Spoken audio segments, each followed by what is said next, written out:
గతసారి మనం చాలా ముఖ్యమైన విషయం మాట్లాడుకున్నాం కదా. మనసు శాంతిగా ఉండాలంటే పట్టుదల కావాలని.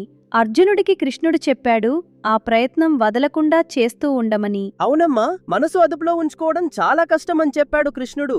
కాని అమ్మా, మనసు పరిగెల్లిపోతే ఏం చెయ్యాలో అడిగాడు కదా అర్జునుడు. అదే మీరా, ఇప్పుడు కృష్ణుడు దానికి సమాధానమని చెప్తున్నాడు. మనసు పరిగెల్లినప్పుడు ఏం చెయ్యాలో, అది అదుపులోకి వస్తే ఏం కలుగుతుందో అదే ఈ శ్లోకాలు చెప్తున్నాయి. అంతేకాదు, ఈ శ్లోకాల్లో కృష్ణుడు చాలా అందమైన విషయం చెప్తున్నాడు. మనసు శాంతపడినప్పుడు మనం అందరిలోనూ ఏదో ఒక్కటే చూడగలుగుతామని. ఇప్పుడు చూద్దాం. యతో యతో నిశ్చరతి మనశ్చంచలమస్థిరం తతస్తతో నియమ్యైతదాత్మన్యేవ వశం నయేత్. కృష్ణుడు చెప్తున్నాడు, మనసు చంచలంగా ఉంటుంది, అస్థిరంగా ఉంటుంది. ఎక్కడికి వెళ్ళిపోయినా సరే దాన్ని మళ్లీ తీసుకొచ్చి మన లోపలికే వదలాలి.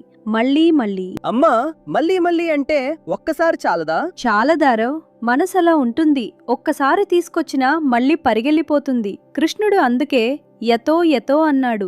ఎక్కడికి వెళ్ళినా అక్కడ నుండి తీసుకొచ్చు అని. నాన్నా, నా మనసు స్కూల్లో చాలాసార్లు పరిగెల్లిపోతుంది. టీచర్ ఏదో చెప్తుంటే నేను వేరే విషయం ఆలోచిస్తుంటాను. మీరా, అది అందరికీ అవుతుంది, నాకు కూడా అవుతుంది. ముఖ్యమేమిటంటే పరిగెల్లిపోయిందని గమనించడం. అది గమనించగలిగితే తీసుకొచ్చే అవకాశం ఉంటుంది. హోంవర్క్ చేస్తున్నప్పుడు నాకవుతుంది నాన్న. ఏదో రాయాలని కూర్చుంటాను, మనసు వేరే గేమ్ గురించి వెళ్ళిపోతుంది. అదే కదా, అప్పుడు నువ్వు ఆగు, ఇప్పుడు హోంవర్క్ అని మళ్ళీ తీసుకొస్తావు కదా. అదే కృష్ణుడు చెప్పింది. ఆ చిన్న పని చెయ్యగలిగితే మనసు మెల్లగా నేర్చుకుంటుంది. కాని నాన్న, చాలాసార్లు తీసుకొచ్చినా మళ్ళీ వెళ్ళిపోతుంది. అందుకే కృష్ణుడు మళ్ళీ మళ్ళీ అన్నాడు ఆరవ్. అది తప్పు కాదు, అది అభ్యాసం. స్వయం నియంత్రణ అంటే ఇదే.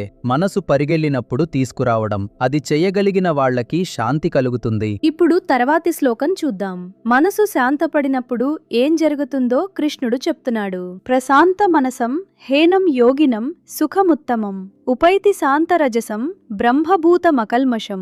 ఎవరి మనసు ప్రశాంతంగా ఉంటుందో, ఎవరిలో ఆవేశం తగ్గిపోతుందో అలాంటి యోగికి అత్యున్నతమైన సుఖం వస్తుందని కృష్ణుడు చెప్తున్నాడు. అది బయట నుండి వచ్చే సుఖం కాదు, లోపల నుండి పుట్టే సుఖం. అమ్మా, యోగి అంటే ఏమిటి? యోగి అంటే యోగ అభ్యాసం చేసేవాళ్ళు. యోగా అంటే మనసును శరీరాన్ని ఒక్కటిగా చేయటం.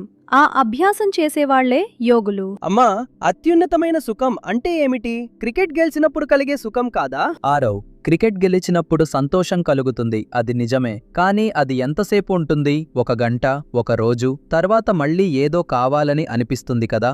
అవునన్నా, మళ్ళీ మ్యాచ్ ఆడాలని అనిపిస్తుంది. కానీ మనసు శాంతిగా ఉన్నప్పుడు కలిగే సుఖం వేరేగా ఉంటుంది. అది ఎక్కడికి వెళ్ళిపోదు, లోపల ఉండిపోతుంది. అది నిజమైన సుఖం. నాన్నా, నాకు కొన్నిసార్లు అలా అనిపిస్తుంది. అందరూ నిద్రపోయాక నేను మాత్రం మేల్కొని ఉండి నిశ్శబ్దంగా ఉన్నప్పుడు అప్పుడు చాలా బాగా అనిపిస్తుంది. మీరా, అది చాలా అందమైన అనుభవం. కృష్ణుడు చెప్పింది అదే. శాంతమైన మనసుకి ఆ సుఖం తనంతట తానే వస్తుంది. శాంతమైన మనసే నిజమైన సుఖానికి తలుపు. అది కృష్ణుడు ఇక్కడ చెప్పిన విషయం. ఇప్పుడు చూడండి తర్వాత ఏం జరిగిందో. కృష్ణుడు ఇంకా ముందుకు వెళ్తున్నాడు. యుంజన్నేవం సదాత్మానం యోగీ విగత కల్మషః సుఖేన బ్రహ్మ సంస్పర్శమత్యంతం సుఖమస్నుతే. ఎవరు నిరంతరం తమ మనసును అదుపులో ఉంచుకుంటూ యోగ అభ్యాసం చేస్తారో వాళ్ళు మెల్లగా అన్ని మాలిన్యాల నుండి విముక్తి పొంది ఒక అత్యంత ఆనందమైన స్థితికి చేరతారు. బ్రహ్మస్పర్శ అంటే ఆ పరమాత్మను స్పర్శించినట్టు అనిపించే అనుభవం. అమ్మా, మాలిన్యాలు అంటే ఏమిటి ఇక్కడ? బాగా అడిగేవారో.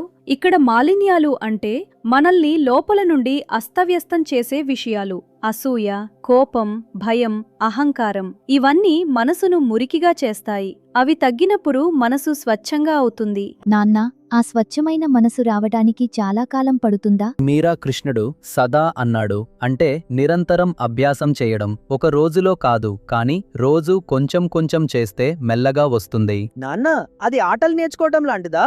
రోజు ప్రాక్టీస్ చేస్తే బాగా వస్తుంది కదా. అదే ఆరవ్, అభ్యాసం ఆపకుండా చేయడమే ముఖ్యం. నిరంతర అభ్యాసమే శాశ్వతమైన ఆనందానికి దారి. ఇది కృష్ణుడు ఇక్కడ చెప్పిన విషయం. అమ్మా, ఆ అభ్యాసం చేయటమంటే ఏం చెయ్యాలి నిజంగా? మనసు పరిగెళ్ళినప్పుడు అప్పుడు తీసుకురావడం, అది మొదటి శ్లోకంలో చెప్పాడు కదా, అదే అభ్యాసం. రోజూ కొంచెంసేపు నిశ్శబ్దంగా కూర్చోవడం, మనసు ఏం చేస్తుందో గమనించటం, అది కూడా. ఇప్పుడు కృష్ణుడు ఒక చాలా అందమైన విషయం చెప్తున్నాడు. ఆ అభ్యాసం ఎక్కడికి తీసుకెళ్తుందో. ఇప్పుడు తర్వాతి శ్లోకం చూద్దాం. సర్వభూతస్థమాత్మానం సర్వభూతాని చాత్మని ఈక్షతే యోగయుక్తాత్మ సర్వత్ర సమదర్శనః.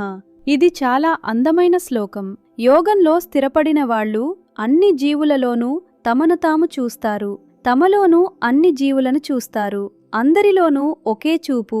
సమదర్శనః అంటే అదే. అమ్మా, అదెలా సాధ్యం? నేను నాలో నన్ను చూసుకునేలో నన్నెలా చూస్తాను? ఆరవ్, ఆత్మ అంటే మన నిజమైన లోపలి స్వయం. అది నీలో ఉంది, నీ ఫ్రెండ్లో కూడా ఉంది. అది ఒకటే. అది అర్థమైనప్పుడు నీ ఫ్రెండ్ నొప్పి నీకు కూడా నొప్పిగా అనిపిస్తుంది. నాన్న, ఒక్కోసారి నా ఫ్రెండ్ ఏడుస్తుంటే నాకు కూడా ఏడుపు వస్తుంది. అది ఇదే కదా? మీరా, అది చాలా అందమైన విషయం. ఆ అనుభవమే కృష్ణుడు చెప్పింది. నీ ఫ్రెండ్ నొప్పి నీకూడా తెలుసు, ఎందుకంటే మీ ఇద్దరిలోనూ ఒకే ఆత్మ ఉంది. కానీ నాన్న, కొంతమంది పిల్లలు నచ్చరు నాకు. వాళ్ళలో కూడా నన్ను చూడాలా? ఆరవ్, ఇది చాలా నిజాయితీగా అడిగావు. కృష్ణుడు చెప్పింది ఇది ఒక్కసారిగా కాదు, మనసు అభ్యాసంతో మెల్లగా అర్థం చేసుకుంటుంది. అప్పుడు ఇష్టం లేని వాళ్లల్లో కూడా ఏదో ఒక్కటే ఉందని కనిపిస్తుంది. అందరిలోనూ అదే దైవాన్ని చూడగలిగితే మనం అందరినీ కొంచెం ఎక్కువ ప్రేమగా చూస్తాం. అది మనల్ని అందరితో కలిపి ఉంచుతుంది. అమ్మా, నా క్లాస్లో ఒక అమ్మాయి ఉంది. ఆమె చాలా వేరేగా ఉంటుంది. ఎవరూ ఆమెతో ఆడరు. ఆమెలో కూడా అదే ఆత్మ ఉందా? అవును మీరా, అందరిలోనూ అదే ఆత్మ ఉంది. అది కృష్ణుడు చెప్పింది. అందరిలో దైవాన్ని చూడ్డం మనల్ని అందరికీ కలిపి ఉంచుతుంది. ఇప్పుడు చూద్దాం.